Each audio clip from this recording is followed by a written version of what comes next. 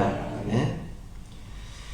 그저 살면서 나도 모르게 자꾸 분이 나고 또 두렵고 또 다른 사람들이 미워지고 여러분 다 이유가 있어요. 하나님께 가까이 나가게 되면 내 마음이 편해지고 내 심성을 하나님께서 붙잡아 주시기 때문에 그 다음에 그런 것들이 하나둘 사라지는 거예요. 그러니까 시편의 기자가 얼마나 지혜롭습니까? 마음이 산란했을 때에 재빨리 하나님께 나가기를 결단하겠다는 거예요.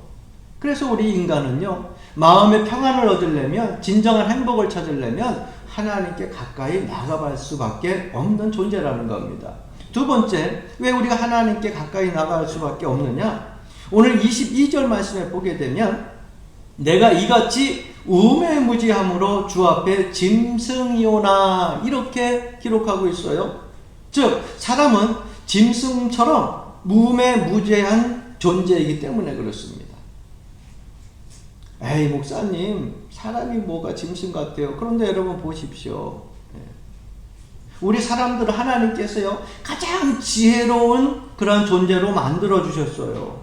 그래서 사람을 만물의 영장이라고 하잖아요. 그런데 그 가장 지혜로운 사람이 어떨 땐 보면은요 짐승보다도 머리가 안 돌아갈 때가 있다니까는. 가장 존귀하게 그렇게 하나님께서 만들어 주셨는데 가장 추한 모습으로 살아갈 때 있어요. 그것이 사람의 모습이라고 하는 거예요. 그래서 여기 보게 되면은 주 앞에 짐승이오나 그랬어요. 짐승. 여러분 보십시오. 산짐승들은요 떼를 지어가지고 피신합니다. 위험할 때마다. 그런데 사람들은요 위험해도 먹고 즐기고 놀다가 죽어.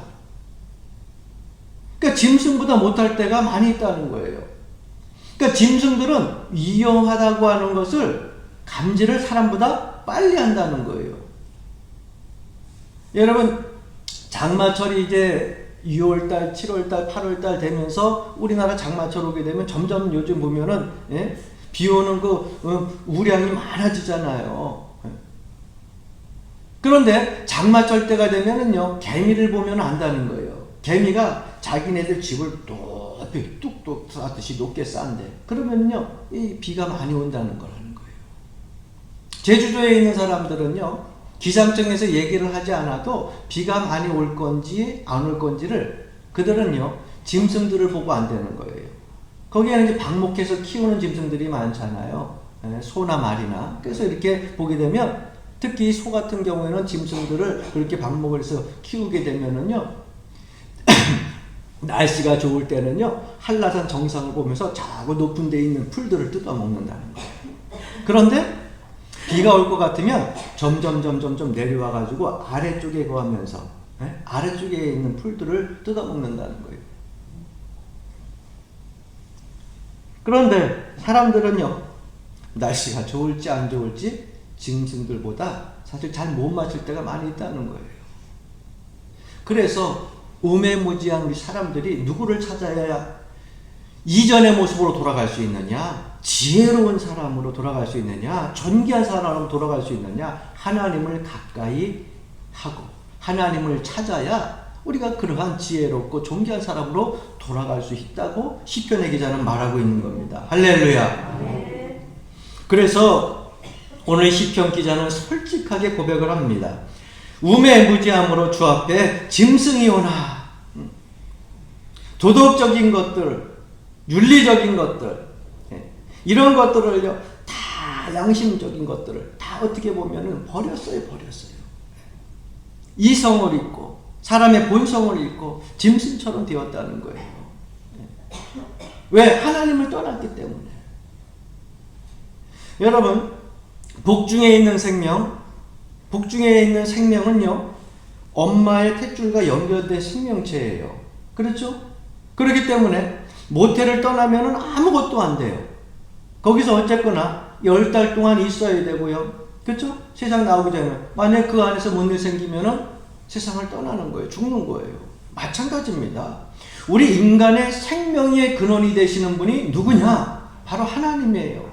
우리를 만드신 분이 하나님이고요. 또 우리를 지키시는 분이 하나님이고요. 우리의 모든 길들을 예비하시는 분도 하나님이에요.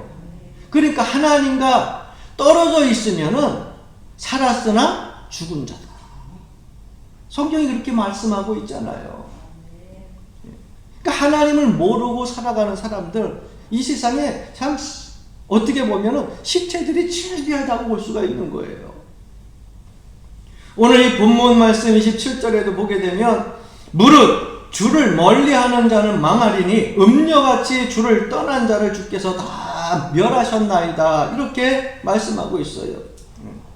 하나님을 멀리하고 세상을 가까이 하게 되니까 결국 하나님의 진노와 분노를 일으키게 된다고 말씀하고 있어요. 근데 왜 사람들이 그걸 알면서도 하나님을 떠날까요? 왜 주님을 떠날까요? 그 이유는 몇 가지가 있어요. 먼저 첫 번째로는요, 내 스스로 살 수 있다고, 내 힘으로 살 수 있다는 그 교만 때문에. 그래서 하나님을 떠나는 거예요. 또 한 가지는요, 간섭받고 싶지 않아가지고. 아이들이 왜 독립하려고 그러냐 그러면은 부모님들 잔소리 때문에 간섭받기 싫어가지고 홀로서기 하고 싶다고. 그러니까 하나님을 믿다 보니까는요, 하나님께서 말씀하신 것 말씀대로 살려고 하는 그런 간섭들이 너무너무 많아. 주일날 놀러 가고 싶어도 갈 수가 없죠.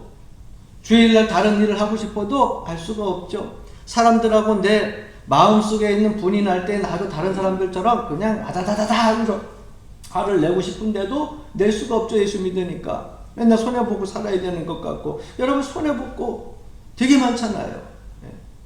정직하게 살게 세상에 내버려 두지 않잖아요. 진실하게 살게 내버려 두지 않잖아요. 그러니까 그런 것들이 간섭받다 보니까 세상 사는 게 너무 힘들어. 그러다 보니까 간섭받기 싫어가지고 하나님을 떠나는 거예요. 그런데 사랑하는 성도 여러분, 저는요, 하나님의 간섭이 떠나게 되면 저주받은 거라고 생각을 해요. 내가 하나님 떠났을 때 좀 아파, 하나님 빨리 돌아오라고 하는 것을 깨달을 수 있고, 일들이 잘 안 풀려 하나님께 기도하라고 하는 증거구나. 그리고 빨리 깨달을 수 있고, 하나님의 간섭함으로 내 영혼이 잘 되고 범사가 잘 되고 강건하게 된다는 거. 여러분, 하나님의 간섭을 받는 걸 행복하게 여기시길 바랍니다. 그리고 현재의 삶이 너무너무 즐거운 거야. 이 죄악된 삶이 얼마나 좋아요. 내가 만들어 놓은 우상, 내 마음대로 움직일 수 있는 우상, 그 우상 만들어 놓은 신 때문에 내가 움직이는 것이 아니라 내가 우상한테 이렇게 요구하면 우상은 그렇게 해는 거야. 내가 요구하는 대로 우상 만들어 놓고 세상적인 쾌락, 즐길 것들이 얼마나 많아요. 이런 죄악된 삶을 놓치기 싫으니까 하나님을 떠나게 되는 겁니다. 그러나 다윗은 하나님 앞에 고백하기를, 따라해 봅시다. 주밖에는 복이 없노라. 주밖에는 나에게 복이 없다 그랬어요. 그러니까 주님만이 나에게 있어서 복이 되고, 주님만이 나에게 있어서 생명이요, 주님만이 나에게 있어서 진리라고 그렇게 고백을 하고 주님만 붙들고 살았다고 하는 거예요. 우리 모든 신앙인들이 이렇게 살아야 될 줄로 믿습니다. 그러기에 주와 함께 하기를 우리는 사모해야 됩니다. 오늘 본문 23절에 보게 되면 내가 항상 주와 함께하니 말씀하고 있고, 25절 말씀에 보게 되면 하늘에서는 누가 내게 있으리요 땅에서는 주밖에 나의 사모할 자가 없나이다 라고 고백하고 있어요. 하나님께 가까이 나가는 거, 하나님을 사모하는 거, 높은 데 올라가는 거니까는 사다리 놓고 올라가는 거, 육신의 힘으로 올라가는 거, 그거로 생각하지 마세요. 주님을 가까이 한다고 하는 거, 사다리 타고 올라가는 거라고 하면 나도 얼마든지 올라갈 수 있어요. 여러분도 얼마든지 올라갈 수 있어요. 주님을 가까이 하는 것은요, 육신의 힘으로 가는 게 아니에요. 내 마음. 내 마음이 먼저 누구를 사모해야 되느냐? 하나님을 사모해야 돼요. 하나님을 사모하고 하나님을 의지하고. 그러면 여러분, 구체적으로 사모한다고 하는 것이 어떤 거예요? 사모한다고 하는 것은요, 사랑한다는 거예요. 하나님을 사랑하는 마음. 그 마음이 있어야 가까이 가죠. 그 마음이 있어야 의지하죠. 그래서 지상에서 제일 큰 사랑이 뭐라 그러냐? 그럼 부모의 사랑이라고 하잖아요. 부모의 사랑을 받는 것을 깨닫는 자녀가 행복함을 느끼는 것처럼 우리도 신앙생활하면서 하나님의 사랑을 깨닫는 그 순간 가장 행복한 기독교인이다라고 하는 것을 깨닫게 된다는 거예요. 그래서 예수님께서 하나님이 우리를 얼마나 사랑하시는지 탕자의 비유라고 하죠. 탕자의 비유를 가지고 말씀하시잖아요. 이 둘째 아들은요, 가만히 있다 보니까 자기를 사랑하는 것 같지도 않아. 부모님께로부터 얻을 재산도 많지 않은 것 같아. 그래서 미리 내 재산 잘라달라 그래가지고서 그걸 가지고서 먼 이국 땅으로 가게 됩니다. 자기 마음대로 멋대로 살지요. 하고 싶은 거 다 하고요. 그러나 거기에서 다 탕진하고 나서 거지가 되었을 때 누가 기억이 납니까? 아버지가 기억이 나기 시작합니다. 그런데 자기가 나왔을 때 그 기억 때문에 다시 돌아갈 수가 없어요. 그래서 돼지가 먹는 쥐염용물을 먹고 있다가 그 이상도 도저히 안 되겠으니까 용기를 내가지고 염치불구하고 아버지의 품으로 돌아옵니다. 그 집에 돌아와가지고서 아버지에게 나를 아들로 생각하지 말고 종으로 생각해달라고, 품꾼으로 생각해달라고. 그런데 아버지는요, 이 아들을 만나기 전까지 어떻게 했어요? 매일 대문 열어놓고 혹시나 밤에 들어올지도 모르니까 밤에도 불을 켜놓고 계속 기다리는 거예요. 그 사랑하는 아들이 나의 사랑을 깨닫기를, 알기를 원하면서 사랑을 가지고 기다리고 계시는 거예요. 나중에 보니까 자기가 거지가 돼가지고서 염치불구하고 집에 돌아와 보니까 아버지가 자기를 얼마나 사랑했는지 알게 되는 거예요. 잔치를 벌려가지고서 온 동네 사람들 다 불러서 먹이고, 잃어버렸던 내 아들이 돌아왔다고, 죽었다고 생각했던 내 아들이 돌아왔다고. 그리고 마을 사람들하고 큰 잔치를 벌이면서 아버지의 사랑이라고 하는 것을 이 돌아온 탕자가 깨닫게 됐어요. 자기에게는 가지고 있는 물질이 없습니다. 다 잃어버렸어요. 탕진했어요. 그런데 그 어느 때마다도 가장 행복한 삶을, 마음을 가지고 살 수 있었다고 하는 거예요. 왜? 아버지의 사랑을 깨달았기 때문에. 여러분 마찬가지입니다. 우리가 신앙생활을 할 때에 가장 행복할 때가 언제인 줄 아세요? 네. 바로 하나님의 사랑을 깨달을 때예요. 하나님은 우리 모든 하나님의 백성들 잃어버리지 않고 불꽃 같은 눈동자로 바라보시면서 지금도 사랑하고, 또 여러분 돌아오지 못한 그런 잃어버린 자녀들을 기다리고 있다고 하는 사실을 기억하시기를 바랍니다. 그래서 그 사랑을 깨달을 때에 나는 가장 존귀한 사람이 되고, 가장 행복한 사람이 되고, 가장 지혜로운 사람이 되는 겁니다. 그러면 주님을 가까이 함이 내게 복이 되는 이유가 무엇이냐? 그 이유를 한마디로 말하자면 영원한 생명과 복의 근원이 되시고 모든 만물의 주인이 되시기 때문에 그래요. 주님 가까이 하게 되면 주님이 어떠한 복을 우리에게 허락하시냐? 오늘 본문 말씀 보세요. 23절 말씀을 보게 되면 내가 항상 주와 함께하니, 주께서 따라합시다. 내 오른손을 붙드셨나이다. 주님께 가까이 했더니 얻어지는 복이 뭐예요? 오른손으로 내 오른손을 붙잡아 주셨다는 거예요. 여러분이 오른손은요, 파워가 있어요. 힘이 있어요. 다시 이야기하면은요, 약속이요, 보장이에요. 하나님께서 내 미래를 책임져 주시겠다는 거예요. 어린 나이들이 다닐 때 여러분 오른손으로 아이들 손을 붙잡잖아요. 내가 넘어질 것 같아도 부모의 손에 붙들려 있으면 부모가 잡아가지고서 넘어지지 않게 하고, 위험한 거 있으면 막아주고, 다리가 걷는 것이 좀 힘들면 이 세상 힘들다고 뒤에 등에다 업고 가고 안고 가고 하나님이 오른손으로 붙잡아 주신다는 거예요. 하나님을 가까이 하게 되면 이 세상 환난 역경 다 이겨낼 수 있어요. 누가 막아주시느냐? 하나님이 막아주시는 거예요. 할렐루야. 두 번째, 나를 영접해 주십니다. 24절 말씀해 보니까 주의 교훈으로 나를 인도하시며 후에는 영광으로 나를 영접하시리니 말씀하고 있어요. 네.